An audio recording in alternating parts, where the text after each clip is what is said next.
Madame, Monsieur, bonsoir et bienvenue dans Vox News, votre rendez-vous de l'actualité sur Vox Africa. Je suis Fanny Wegscheider. À la une de l'information de ce mercredi 24 août 2016. Au Gabon, nous sommes à 3 jours de l'élection présidentielle. Nos reporters sur place reviendront notamment sur la polémique du moment autour du débat télévisé entre candidats. En République démocratique du Congo, retour sur l'opération Ville morte organisée mardi dans tout le pays. Un mouvement en marge des travaux préparatoires au dialogue inclusif préélectoral. Et enfin, dernier jour du procès à la CPI du djihadiste malien accusé de la destruction de mausolées de la cité légendaire de Tombouctou.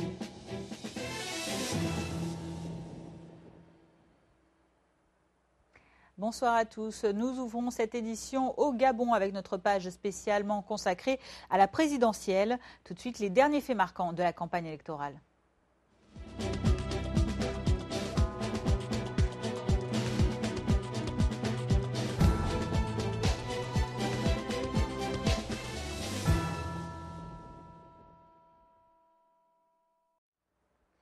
À 3 jours donc de l'élection présidentielle, la plupart des quartiers généraux des différents partis politiques installés à Libreville font leur dernier réglage. Les militants, eux, ne lâchent pas prise. Violetta Massoussi et Charles Talom ont fait un tour dans 3 de ces QG de campagne. Reportage. Il est encore temps pour les candidats à l'élection présidentielle de poursuivre leur campagne, car toutes les cartes ne sont pas encore jetées. Dans les quartiers généraux des partis politiques, des rassemblements, des concertations, des réunions se déroulent à 2 jours du scrutin. Ici, dans le siège du Parti gabonais pour le progrès, c'est le silence. Seuls les va-et-vient des membres prouvent à suffisance qu'il s'agit là de la dernière ligne droite. Si les entrées et venues sont très remarquées du côté du candidat Jean Ping, tel n'est pas le cas dans le parti de Bruno Ben Moubamba, où l'heure est au dernier réglage. Là, je suis en train d'enregistrer les comités au niveau de l'Union du peuple gabonais, où se trouve notre QG, notre quartier général, dans le but de mobiliser les personnes en vue de la campagne présidentielle du 27 août, dans le sens où nous devons savoir une seule chose, que le 27 est un jour très précieux pour tous les militants et sympathisants de l'Union du peuple gabonais.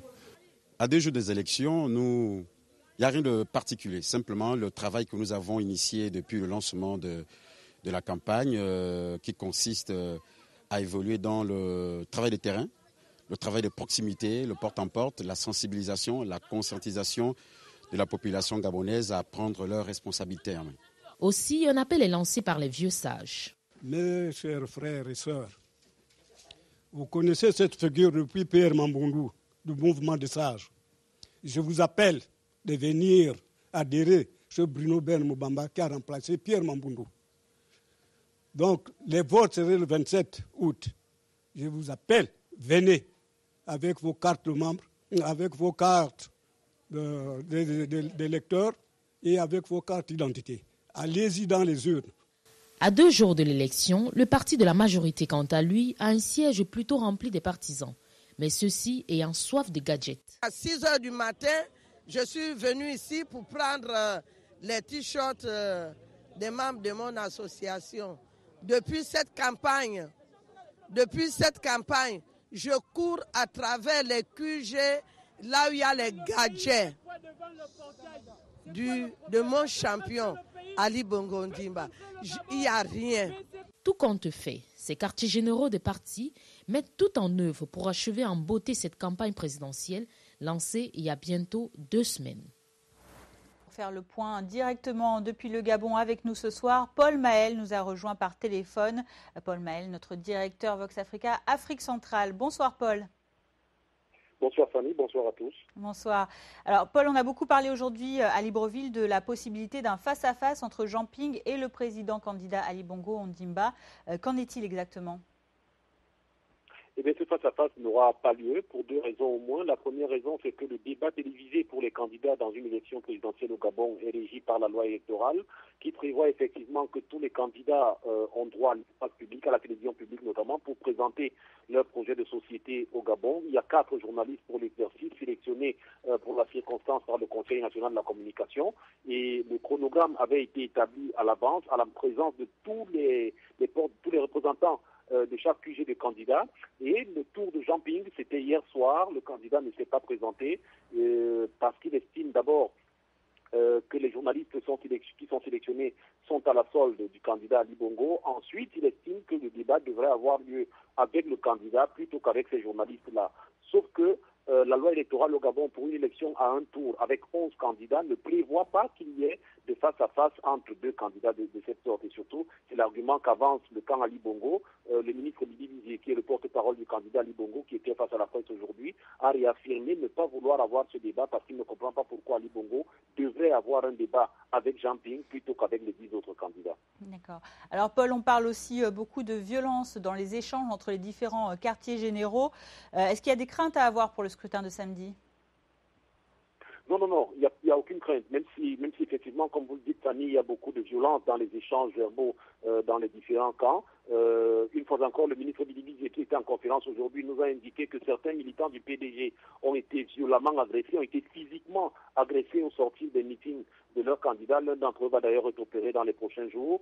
Mais jusqu'ici, la plupart des violences sont verbales. Et on nous a indiqué, toujours le ministre Bilibizi, qu'il y aura un dispositif sécuritaire qui va permettre aux gens d'aller voter en toute sécurité et que l'État ne laisserait pas que quelqu'un conduise le Gabon dans le chaos. Sauf qu'à côté de ça, on a quand même rencontré le Gabonais lambda dans les rues de Libreville aujourd'hui, qui nous disaient, eux, être en crainte, non pas pour le déroulement des élections, mais pour l'après-élection. Les Gabonais craignent qu'à l'issue des résultats, un des deux camps, celui notamment qui n'aura pas été gagnant, puisse ne pas accepter le verdict des urnes.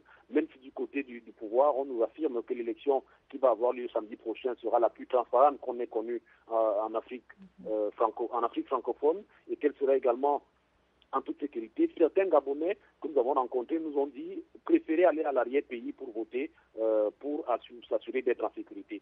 Donc, il n'y a pas de risque majeur, il n'y a même pas de risque sur l'élection en elle-même. Les principales craintes sont évoquées pour l'après-résultat. Très bien, merci Paul. Je rappelle que vous êtes le directeur de notre bureau Afrique centrale, Vox Africa, et que vous suivez donc cette campagne directement depuis le Gabon. Bonne soirée, Paul. Merci, bonne soirée, Camille. Alors justement, Paul Mahel nous en parlait. Alain-Claude Bilibizi est revenu sur la proposition du face-à-face entre son candidat, le président Ali Bongo Ondimba, et Jean Ping, mais aussi sur les mesures sécuritaires qui sont envisagées au Gabon pendant ce scrutin. Il est au micro de nos envoyés spéciaux à Libreville. Nous avons des lois et nous avons des traditions, des coutumes que chacun doit respecter. Sur cette question du CNC, une commission a été mise en place. Commission pour l'accès équitable des candidats aux médias publics pendant la période électorale. Les émissions ont commencé le 19 août. Il y a des candidats qui sont déjà passés sur ce plateau, qui sont interrogés par le même panel de journalistes dans les mêmes formes pour tout le monde. Monsieur Jean Ping, habitué au privilège, voudrait que, quand c'est son tour, on change les règles du jeu. Voici des gens qui n'acceptent pas les règles et qui veulent qu'on les modifie à leur convenance. Le candidat Ali Bongo Ondimba ne va pas débattre avec tous les candidats à l'élection présidentielle. D'abord parce que ce n'est pas prévu. Donc il est respectueux de ce qui est prévu. Ensuite, il ne voit pas pourquoi il devrait débattre plutôt avec Jean Ping et pas avec les autres candidats. S'agissant de la question de la sécurité, oui, l'État assure en tout temps la sécurité des personnes et des biens. Et lorsqu'il s'agit de cas de figure où effectivement il y a de la violence dans l'air, l'État doit accroître des mesures de sécurité. Mais ça ne va pas être des mesures répressives pour empêcher que les gens circulent. Ça va être des mesures préventives, de sorte que les citoyens aillent accomplir librement leur devoir, qu'ils aillent choisir librement leur candidat et qu'ils rentrent chez eux tranquillement et en toute quiétude. L'État ne laissera personne faire basculer le pays. Chaque mercredi dans Vox News, vous retrouvez notre revue de la presse africaine. Cette semaine et à 3 jours de la présidentielle au Gabon, nous avons interviewé un peu plus tôt un journaliste du pays. Il s'agit de François Njimbi, rédacteur en chef du quotidien en ligne Gabon Review. Voici un extrait de notre entretien, notamment au sujet du traitement de la campagne électorale par les médias gabonais. Monsieur Njimbi, bonjour. Bonjour. Alors la présidentielle gabonaise approche, ce sera ce samedi 27 août 2016, 10 jours après le lancement de la campagne électorale et à 3 jours du scrutin. Comment est-ce que la presse gabonaise couvre cette campagne électorale ? Moi, je ne vais pas inventer la roue pour répondre à cette question. Il y a moins de 4 jours, un organisme international, je crois chapeauté par des journalistes camerounais qui sont venus observer les élections, a établi un baromètre un peu qui démontre que la presse gabonaise est divisée quant à la couverture de cette élection présidentielle. En gros, ils ont étudié 19 titres, 19 médias, on peut dire, dans un pays où il y a une cinquantaine de titres de presse écrite, une dizaine de radios et télévisions, un peu plus d'ailleurs de radios et de télévisions, une trentaine. Ils ont observé 19 titres comme ça et ils ont remarqué que les médias gabonais étaient positionnés soit en faveur du candidat sortant, Ali Bongo Ondimba, soit en faveur d'autres candidats dits de l'opposition. De tout cela, 3 médias se détachaient et étaient conformes aux standards internationaux voulus quant à l'objectivité. Bon, on a un peu de la chance, nous, Gabon Review, on est dans le top 1 avec une télévision qui s'appelle TVS, à l'origine chrétienne, mais qui essaie d'être objective. Et puis il y a la radio panafricaine, Africa numéro 1. Ce sont les seuls médias, du point de vue de ces observateurs, qui essaient d'être objectifs. Tous les autres médias sont positionnés soit pour Ali Bongo, soit pour les autres candidats, qui sont ses adversaires. Moi, je me plaindrais par exemple du fait que des médias de service public, je vais citer le premier quotidien du pays, qui est pro-gouvernemental, financé à moitié par des fonds publics, mais qui prend position pour le candidat sortant, le candidat du pouvoir, on peut dire. Alors, Monsieur Njimi, pour nos téléspectateurs qui ne sont pas tous forcément gabonais, mais qui nous regardent depuis l'Afrique, est-ce que vous pouvez nous expliquer un petit peu ce qu'est le débat, ce programme télévisé conçu par le Conseil national de la communication et autour duquel aujourd'hui il y a une polémique entre l'opposant Jean Ping et le président sortant Ali Bongo Ondimba? Alors, l'émission Le Débat est une émission encadrée par la loi. Il y a un décret de loi qui le met en place et qui détermine l'ordre de passage des candidats. Il permet, en fait, le Conseil national de la démocratie qui met en place ce débat pour permettre aux candidats de s'exprimer devant la presse qui pose des questions. De mon point de vue, de ce que j'ai regardé, je n'ai vu que des journalistes proches du pouvoir qui animent ça, c'est-à-dire des journalistes des médias publics qui sont généralement des fonctionnaires, donc qui craignent un peu pour leur carrière, leur avancement, et ainsi de suite. Alors, le candidat Jean Ping, et bien avant lui, Maganga Moussavou, et aussi Léon-Paul Ngoulakia, ont dit qu'ils ne passeraient pas ces émissions parce que les journalistes ont un parti pris en faveur du candidat sortant et ont du respect pour lui, alors qu'eux, ils sont malmenés, bousculés, alors ils ne veulent pas passer dans cette émission qui est une mise en scène. Je crois que hier, ce qui s'est passé, c'est M. Jean Ping était attendu à la télévision. Au dernier moment, son équipe de campagne lui a dit de ne pas y aller et il n'y est pas allé. Et retrouvez l'intégralité de cet entretien avec François Njimbi sur les réseaux sociaux de Vox Africa. Direction à présent la ville pétrolière gabonaise de Port-Gentil. Dans cette cité frappée par la chute du cours du pétrole, l'approche des élections présidentielles fait ressurgir d'anciennes peurs. Les violences post-électorales de 2009 risquent-elles de recommencer après le scrutin de samedi 27 août? Reportage. La colère gronde à Port-Gentil avant l'élection présidentielle du samedi 27 août. Rebelle par nature, la deuxième ville du pays souffre de la chute du cours du pétrole qui a fait la fortune de cette cité et aujourd'hui son malheur. Pour nous partions de 2004 à plus de 500 employés et aujourd'hui nous avions été frappés à plus de 75% de réduction des effectifs. Depuis le début de la crise en 2014, le syndicat des salariés du pétrole dénombre 2500 licenciements rien que parmi ses adhérents. Non seulement au sein des majors comme Shell, mais aussi de leurs prestataires. Si ces personnes manifestent leur frustration dans les urnes, bien ça peut être dommageable pour le candidat du gouvernement en place. En 2009, des violences ont éclaté à Port-Gentil après l'annonce de l'élection d'Ali Bongo, qui prenait la place de son père. Fabrice travaillait pour une société américaine de forage. Il a ouvert un bar après avoir été licencié. Je suis obligé de faire ça. pour subvenir aux besoins de ma famille. Je souhaiterais simplement que le scrutin du 27 se passe dans la bonne ambiance, que celui qui aura perdu accepte qu'il a perdu. Au Gabon, plus petit membre de l'OPEP, le résultat des élections se mesure souvent au prix du baril, tout comme la réaction des habitants au résultat. Après le Gabon, les médias sont également au cœur des débats en Zambie. Une chaîne de télévision et 2 stations de radio privées ont été suspendues. L'autorité indépendante de l'audiovisuel a décidé d'interrompre les diffusions de Movie TV, de Radio Comboni et de Radio Itezi-Tezi, à peine à quelques jours après la réélection du président Edgar Lungu. L'IBA reproche aux 3 médias leur couverture de l'élection présidentielle du 11 août dernier et les accuse, je cite, d'un récent manque de professionnalisme qui aurait mis en danger la paix nationale et la sécurité. En juin dernier, la fermeture du quotidien indépendant The Post pour des impôts impayés avait déjà fait réagir l'opposition qui criait à la censure.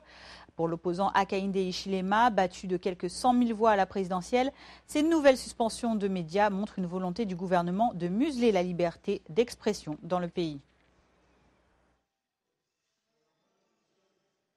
Et l'avocat de la chaîne de télévision Movie TV détaille la décision prise par l'IBA donc de suspendre cette chaîne.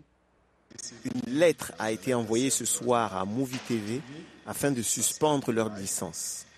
La loi amendée de 2010 de l'autorité indépendante de l'audiovisuel, selon laquelle le comité pourrait annuler la licence de diffusion si cette annulation est nécessaire dans l'intérêt de la sécurité publique, la paix, la prospérité et l'ordre public. Et le président nouvellement élu Edgar Lungu devait prêter serment mardi 23 août. L'événement sera retardé suite au recours qui a été déposé vendredi par Hakainde Hichilema. L'opposant arrivé second demande à la Cour constitutionnelle de faire annuler l'élection pour trucage du scrutin. En République démocratique du Congo, l'opération Ville morte lancée mardi par le Rassemblement de l'opposition a connu un succès partiel. Bien suivi dans la capitale Kinshasa, la mobilisation a peu pris en revanche à Lubumbashi, la 2e ville du pays, ou encore à Beni, Goma, Bukavu et Kisangani. Le mouvement monté par la coalition d'opposants réunis autour d'Étienne Tshisekedi visait notamment à récuser Edem Kodjo. Le médiateur désigné par l'Union africaine doit diriger un dialogue inclusif en vue d'élections apaisées. Un scrutin attendu d'ici la fin de l'année et après la fin du mandat le 19 décembre du président Joseph Kabila. M. Kodjo a tout de même pu lancer mardi les travaux préparatoires aux discussions relatives à l'ouverture de ce dialogue politique national dans le pays. Contre toute attente, une partie de l'opposition et la société civile a tout de même pris part aux assises, aux côtés des délégués de la majorité au pouvoir et de diplomates étrangers. Et le facilitateur de ce dialogue inclusif nommé par l'Union africaine s'exprime. Il est suivi d'un membre de l'opposition sur ces travaux préparatoires. Nous ne sommes pas ici pour trahir le Congo et encore moins l'Afrique, notre mère. Nous sommes ici pour bâtir l'avenir, pour construire un vivre ensemble sans cesse renouvelé, dans la foi, la justice, la solidarité et l'amour de la patrie. Je ne doute pas un seul instant que vous mesurez à sa juste valeur la portée des responsabilités qui vous incombent, conscient que personne ne sortira vainqueur d'une crise politique à laquelle l'absence de dialogue pourrait conduire. Je tiens à vous remarquer que cette frange de l'opposition a toujours été contestataire dans l'histoire de notre pays. En 2006, l'UDPS, avec lequel j'ai eu beaucoup de plaisir d'ailleurs à négocier, avait boycotté les élections en 2006. Les élections ont quand même eu lieu et la première législature a eu lieu. Tout en restant, je le précise, complètement solidaire à nos amis de l'opposition, à la ville morte, et nous allons apporter les exigences et les préalables de l'opposition dans ces discussions. Direction l'ouest du continent, au Nigeria à présent, où le secrétaire d'État américain John Kerry a rencontré le président Muhammadu Buhari. Lors de cette rencontre dans la capitale Abuja, il a félicité le président pour ses différentes réalisations à tous les niveaux du gouvernement. Peu avant, il avait notamment salué l'armée nigériane pour ses victoires sur Boko Haram. Il s'agit de la 3e visite diplomatique au Nigeria de John Kerry en moins de 2 ans. Et écoutons un extrait de la déclaration de John Kerry à l'armée nigériane. Il ne faut pas faire erreur. Nous ne devons pas être prisonniers de cet extrémisme violent. Il peut être éradiqué. Personne, nulle part ne devrait avoir à vivre entouré par le mal. Et il s'agit bien du mal.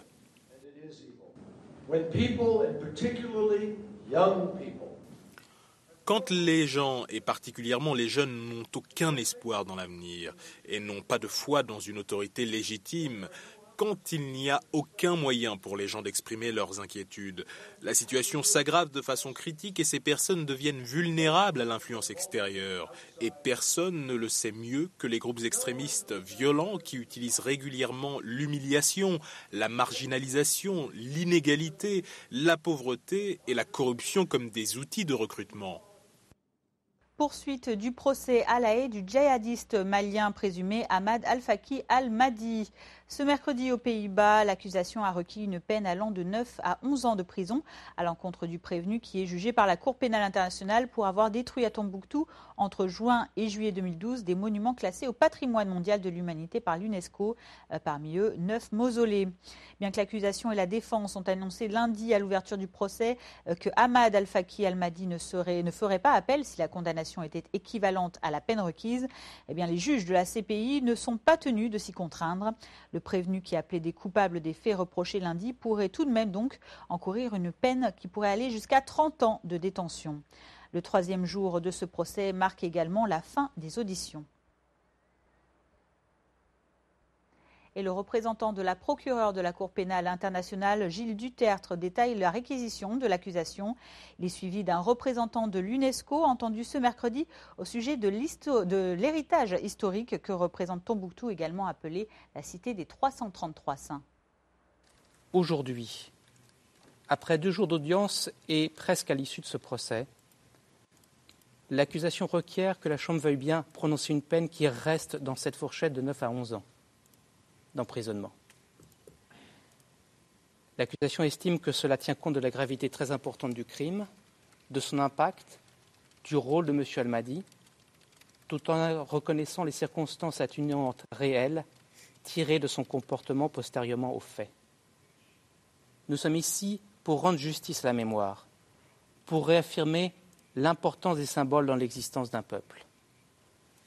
Nous sommes ici pour réparer l'humiliation ressentie par un peuple sans défense et sous occupation, alors que les symboles de son identité, son histoire et sa vision religieuse étaient réduits en poussière. La population est extrêmement attachée à son héritage, tant physique, les mosquées et les mausolées, qu'intangibles, représentés par les manuscrits qui, comme vous le savez, sont l'une des plus grandes richesses de Tombouctou. Au terme ce mercredi du procès d'Ahmad Al-Faqi Al-Mahdi, un juge de la Cour pénale internationale a annoncé la date à laquelle sera rendu le jugement du djihadiste malien présumé. Écoutez-le. Mesdames et messieurs, cela nous amène à la fin de ces audiences. La Chambre va se retirer et préparer son jugement. Comme nous l'avons indiqué auparavant, le jugement et la peine seront prononcés simultanément en cas de conviction. La décision de la Chambre sera rendue le 27 septembre, un mardi, à une heure qui sera communiquée en temps voulu. Et refermons ce journal avec un mot de sport et de politique à la fois.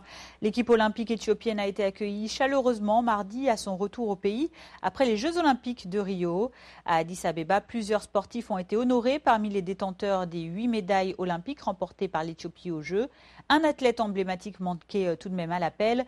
Il s'agit du médaillé d'argent du marathon Feyisa Lilesa. L'athlète qui a protesté contre la politique menée par le gouvernement à l'écart des Oromo, une ethnie éthiopienne dont il est issu, n'aurait pas souhaité rentrer dans son pays.